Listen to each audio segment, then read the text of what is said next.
got so motherfucking design on right now. Bring it down, bring it down, bring it down. I got three. 3, 2, 1. Halo teman-teman, saya di sini ingin menjelaskan sedikit pengertian tentang soft skill dan seberapa penting soft skill ini harus diterapkan dalam diri sendiri, dalam lingkungan kerja, ataupun dalam kehidupan sehari-hari. Soft skill adalah kemampuan atau kualitas pribadi yang tidak bersifat teknis ataupun spesifik dalam suatu bidang pekerjaan atau disiplin tertentu. Ini adalah keterampilan yang berhubungan dengan cara seseorang berinteraksi dengan orang lain, penyelesaian masalah, dan berkomunikasi dengan baik, dan bahkan untuk pengelolaan diri sendiri. Berikut akan saya sampaikan beberapa manfaat ataupun kemampuan yang didapatkan dari soft skill itu tersendiri. Ada kemampuan komunikasi, kepemimpinan, kolaborasi, manajemen waktu, pemecahan masalah, beradaptasi, negosiasi, empati, pengelolaan stres, bahkan mempunyai etika yang baik di tempat kerja. Soft skill ini sangat penting dalam berbagai aspek kehidupan, termasuk di lingkungan pekerjaan, kehidupan sehari-hari, dan bahkan berhubungan antar sosial. Halo sahabat soft skill, saya akan melanjutkan penjelasan emotional intelligence pada sesi 1, yaitu self-awareness. Self-awareness yaitu kesadaran diri, merupakan kemampuan individu untuk bisa mengidentifikasi dan memahami dirinya secara utuh, baik dari sifat, karakter, emosi, perasaan, pikiran, dan cara adaptasi dengan lingkungan. Sebagai contoh, jika kita pernah melihat teman-teman kita yang punya kepintaran yang baik, tapi mereka punya kurang dalam beradaptasi, bersosialisasi di masyarakat, atau di lingkungan kampus. Contoh lain dalam dunia pekerjaan, kita sering melihat teman-teman kita yang lebih sibuk dengan pekerjaan administrasi, pencatatan, tetapi ketika dia dalam melaporkan atau berkomunikasi dengan atasan atau teman kerja sangat lemah. Kelemahan tersebut harus ditingkatkan sehingga dapat meningkatkan peningkatan emotional intelligence adalah melalui peningkatan self-awareness. Self-awareness bisa kita gali dan kita tingkatkan dengan 3 langkah-langkah. Pertama adalah emotional self-awareness, peduli dengan emosi yang ada dalam diri kita. Ketika kita tidak bisa mengontrol emosi dengan baik, kali suatu kondisi justru menjadi lebih buruk. Maka dari itu, untuk mengenal kesadaran diri, kita harus mampu mengenal emosi yang kita rasakan. Setelah itu, dengan bijak kita redam emosi supaya kita bisa mengontrol emosi tersebut. Yang kedua adalah accurate self-assessment, untuk melakukan penilaian terhadap diri kita. Apa hal yang kita menjadi kelemahan kita cari tahu hal tersebut dan kita terima, kita akui. Terus kita bisa lakukan pelatihan atau pengembangan diri, sehingga kelemahan tersebut bisa kita minimalisir, bahkan bisa kita hilangkan. Yang ketiga adalah self-confident, percaya pada diri sendiri. Kita harus yakin bahwa setiap orang mempunyai kemampuan, kelebihan, dan kita bisa minimalisir kekurangan tersebut supaya kita lebih optimis dan meningkatkan emotional intelligence kita. Halo semuanya, saya akan menjelaskan tentang self-regulation. Self-regulation merupakan kemampuan individu dalam mengelola pikiran, perasaan, dorongan, dan keinginan untuk mencapai tujuan tertentu di masa yang akan datang. Contohnya, seorang sales marketing di suatu perusahaan yang sangat mengerahkan tenaganya dan memfokuskan kepada pekerjaannya, maka otomatis dengan mudah ia bisa mencapai target perusahaan dengan baik dan memuaskan. Yang selanjutnya adalah self-motivation. Self-motivation adalah dorongan dalam diri kita sendiri untuk melakukan sesuatu dalam rangka mencapai tujuan yang kita inginkan. Alasan kenapa kita kurangnya rasa motivasi biasanya karena kita kurang percaya diri, kurang fokus, dan kurangnya tujuan dalam hidup. Kita bisa menimbulkan rasa motivasi dalam diri itu dengan cara kita selalu berpikir positif dan menghilangkan rasa kurang percaya diri.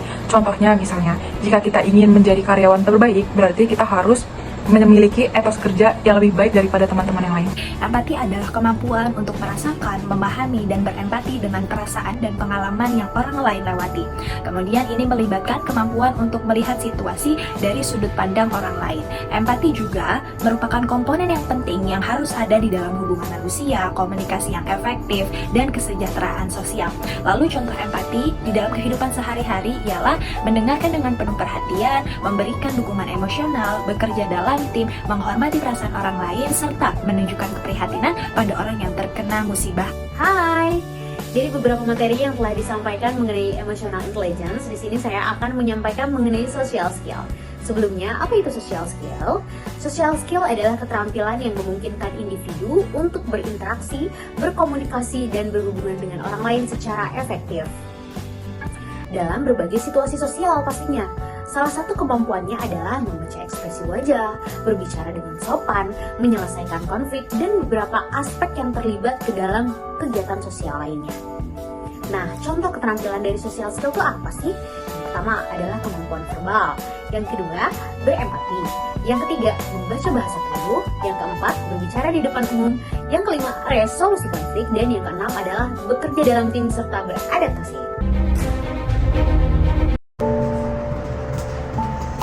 Nat, aku mau cerita deh, hari ini kayak berat banget tau buat aku. Kenapa? Masalah di kantor itu banyak banget. Abis itu tiba-tiba ada 50% pengurangan di kantor aku dan aku kena layoff. Jadi sekarang aku pengangguran dan aku nggak tahu lagi harus gimana, Nat. Aku turut bersedia sama tentang kerjaan kamu, tapi aku yakin kok pasti nanti kamu bakal dapet kerjaan yang lebih baik lagi dari sekarang.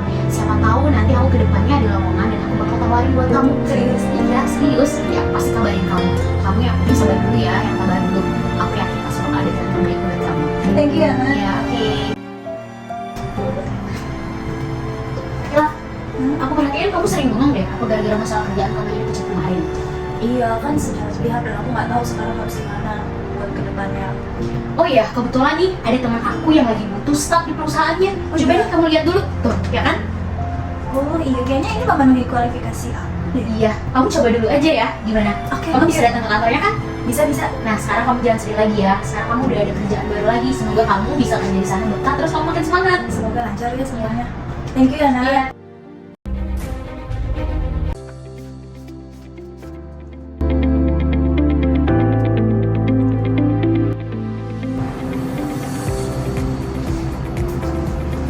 Dek, hari ini Mama habis ambil rapot kamu. Terus Mama lihat ternyata nilai kamu besar-besar dan semuanya hampir A loh, Dek.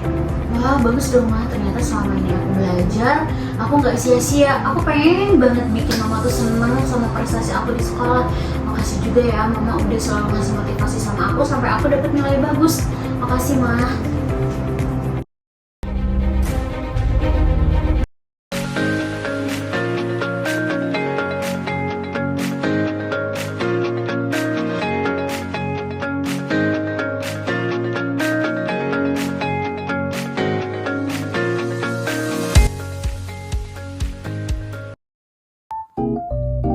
Dan kesimpulan dari materi yang kami sampaikan ini mengenai emotional intelligence adalah bahwa ini adalah kemampuan untuk mengenali, memahami, mengelola, dan berinteraksi dengan emosi, baik itu emosi diri sendiri ataupun emosi orang lain.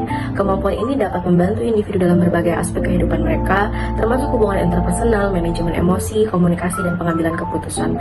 Emotional intelligence juga penting dalam kehidupan profesional dan dapat mempengaruhi kesuksesan karir seseorang.